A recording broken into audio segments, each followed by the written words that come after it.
క్రైస్తవులు చాలామందిని మళ్ళీ చెప్తున్నాను, సంఘాలలోనే పనికి మాలిన వక్ర సూపులు చూసి, పనికి మాలిన లేనిపోని లౌకికమైన పదాలు ఉపయోగించి లవ్ మ్యారేజ్ చేసుకోకూడదని పాస్టర్ గారికి చెప్పినప్పుడు ఆ పాస్టర్ గారు చెప్పే మాట ఏంటి చెప్పిన, చేసుకోవచ్చు అంటున్నాడు ఆయన. బైబిల్ చెప్పే వివాహ వ్యవస్థ ఏంటో తెలుసా?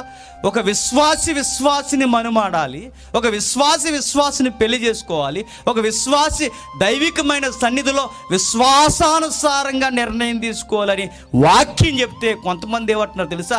పర్లేదు, ప్రేమ పెళ్ళిళ్ళు చేసుకోవచ్చు అన్నారట. యాకోబు చేసుకున్నాడుగా, దేవుడు సపోర్ట్ చేశాడుగా అంటే ఎక్కడ సపోర్ట్ చేయాలి? యాకోబు లవ్ మ్యారేజ్ చేసుకున్నాడు కనుక మొట్టికాయల మీద మొట్టికాయలు పడ్డాయి. ఇస్సాకు లవ్ మ్యారేజ్ కాదు, ఆయన అరేంజ్డ్ మ్యారేజ్ కనుకే చక్కటి తల్లి రెబక్కమ్మ వచ్చింది.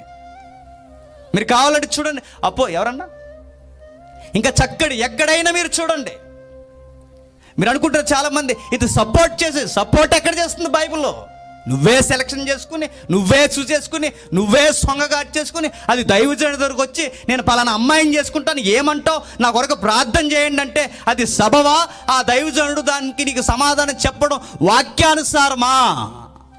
ఇది మంచి కల్చరా చెప్పండి?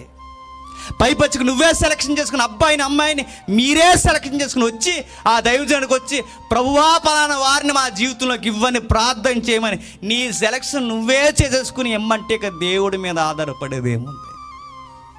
ఇది తప్పు. ఇలాంటివన్నీ ఎంకరేజ్ చేస్తున్నాడు ఎవరు? పెర్గం సంఘంలో నచ్చినోళ్ళతో పొండి, లోకస్తులైనా పర్లేదు అన్నారట. ఈ బోధ ఎవడు చేశాడు తెలుసా? ఒకరోజు బిలాము గాడు చేశాడట. ఎక్కడ చేశాడు? సంఖ్యాకాండ 25 అధ్యాయంలో మనకు కనబడుతుంది. ఇంటికి వెళ్ళినారు, చదువుకోండి. సంఖ్యాకాండ 25 అధ్యాయంలో వాడు చేసిన భయంకరమైన పని ఏంటో తెలుసా? మోయాబు స్త్రీలను రంగరంగ వైభవంగా టిప్ టాప్గా ఇశ్రాయేలు పురుషుల ముందు అలా ఏదో తిప్పుతున్నట్టు, బొమ్మలను తిప్పాడట ఎదరా.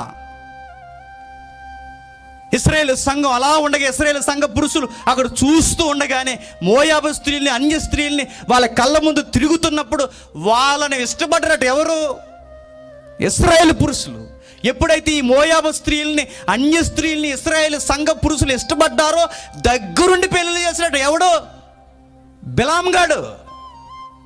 దగ్గరుండి రిజిస్ట్రేషన్ ఈయనేనట, సంతకం ఈయనదంట, సాక్షి సంతకం ఈయనే దగ్గరుండి పర్లేదు చేసుకోండి అని చెప్పి. ఎందుకు చేసో బిలాము అని అడిగితే రాజుగారు బంగారం ఇస్తాడన్నాడని బోధ మార్చేశాడు. ఈరోజు నేను మళ్ళీ అడుగుతున్నాను, ఎందుకు సంఘాల్లో బోధ మారుతుంది చెప్పిన? ఒకటి భయమైనా ఉండాలి, రెండు బతుకైనా ఉండాలి, ఆ బతుకులో సంపాదన కొరకైనా ఉండాలి. వీటి కొరకు సంఘాన్ని ఎంతకైనా దిగజారుస్తారట.